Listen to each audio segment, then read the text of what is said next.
Ian. You have good work here, in that you're thinking about logical steps. Both doing research on more antibiotics is certainly one way to go, and education is another. Your tax idea makes sense to me. I agree that it would probably be hard to do that, and yet, especially if you maybe didn't put tax for those who had really low income, or if you didn't have the tax on the super expensive meds that some people have, that might help. The cost of how much it takes to develop a new medicine is really relevant and important for your argument too. Yeah, it costs $1 billion to make a new medicine. Of course, it's not going to be easy to get those. So, nice. Next things. Your cover sheet, Ian. I want to get online. I still need the cover sheet because I want to know what you want to know. Let's see what else. Please explain more. I think that that's the next thing to do with your paper. What exactly are they going to research? Antibiotics that'll kill more stuff, but kill what? You say we need more knowledge about bacteria in our education. What kind of knowledge do people not have? Who needs it?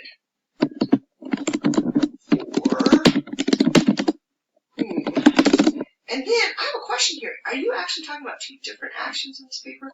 Because if so, you might split off. Interesting.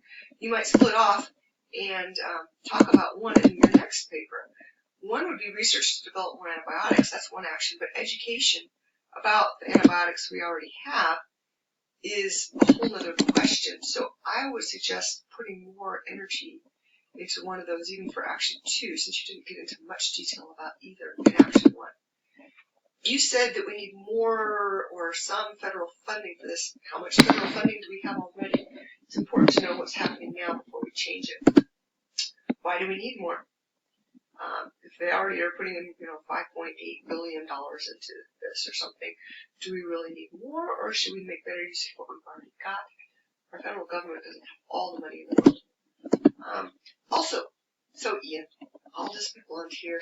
You're tending to make claims without evidence, and you're kind of ranting in places. So, for example, ranting a bit on your second page when you're talking about how we need to paper here.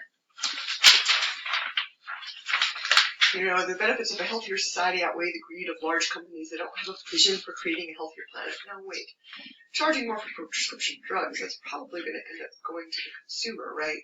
So you might be talking about some old granny who doesn't have any income at all, is trying to pay for her meds with her social security check. So just be careful how you're talking about things and make sure you're sounding like you're being really respectful to everybody. I think it would really help you to get a tutor. There are great people over there to help you, and that would be wonderful. And also see me, because I want you to do well, all right? So you got 2 out of 4 here. You're missing your cover sheet, which is 1 point, and then the paper was weak, so that was the reason you lost the other here. But you can do better than that, so just get on it.